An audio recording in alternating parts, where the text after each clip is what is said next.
मलेच्छन का मर्दन करो कालिका माई, मूंद मुख डंडिन को चुगलों को चबाई खाई। खूंद डार दुष्टन को शत्रु संघारिका,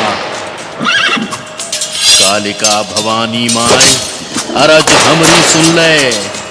डार मुंड माल गरे खड़ग कर धर ले, खूंद डार दुष्टन को शत्रु संघारिका।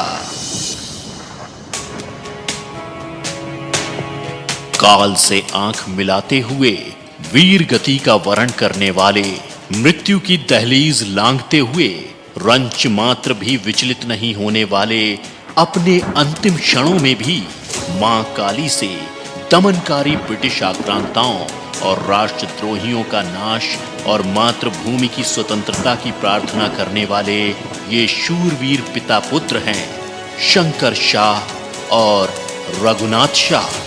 ये महान बलिदानी गोंड राजवंश की परम प्रतापी साम्राज्ञी रानी दुर्गावती के वंशज थे और उसी गढ़ा राज्य के उत्तराधिकारी थे जो 16वीं से 18वीं सदी तक देश के मध्य भाग में फैला हुआ था।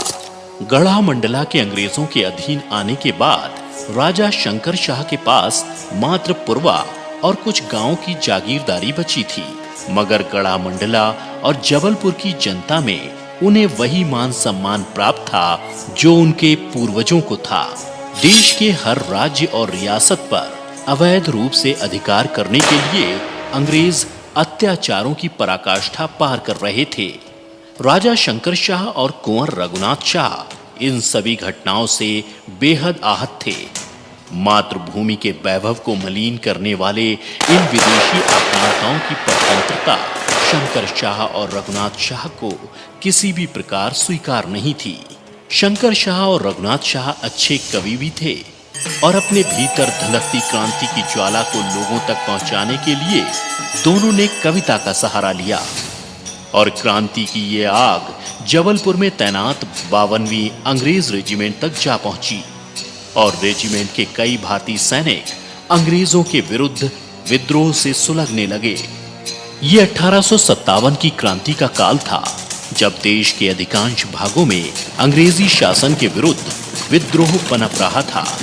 मध्य भारत में राजा शंकर शाह इस क्रांति की अगुवाई कर रहे थे। उन्होंने पुरवा में आसपास के जमींदारों और राजाओं की सभा बुलाई जिसमें रानी अवंतीबाई और 52वीं अंग्रेज रेजिमेंट के कुछ विद्रोही सैनिक भी शामिल हुए।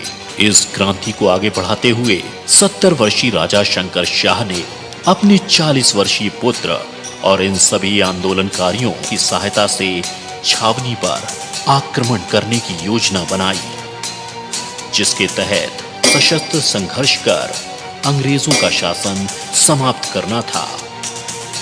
किंतु छावनी पर आक्रमण के बस कुछ ही दिन पहले अंग्रेजों को इसकी भनक लग गई और अंग्रेज डिप्टी कमिश्नर ने एक गुप्तचर को फकीर के भेष में गढ़पुरवा भेजा।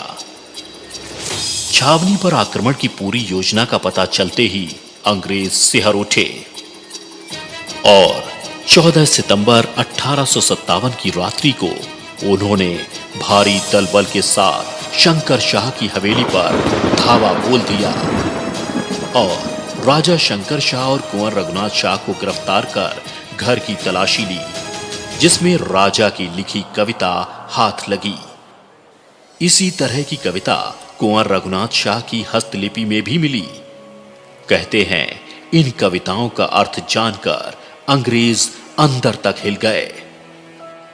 इन्हीं कविताओं को आधार बनाकर दोनों क्रांतिकारियों पर देशद्रोह का मुकदमा चला। तोप से उड़ाकर मृत्यु दंड की सजा सुनाई।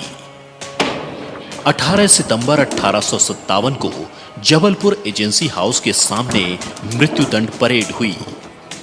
इन महान बलिदानियों के अंतिम दर्शनों के लिए आक्रोश से भरा विशाल जनसमूह उमड़ने लगा। मां काली की प्रार्थना करते राजा शंकर शाह और कुंवर रघुनाथ शाह के चेहरों पर भय नहीं था, बल्कि शांति और दृढ़ता थी।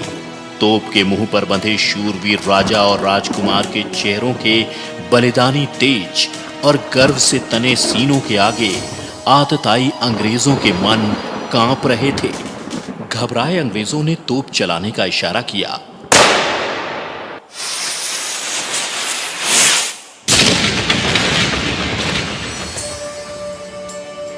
तोप के धमाके के बाद राजा शंकर शाह और कुंवर रघुनाथ शाह के शरीर क्षत विक्षत हो गए।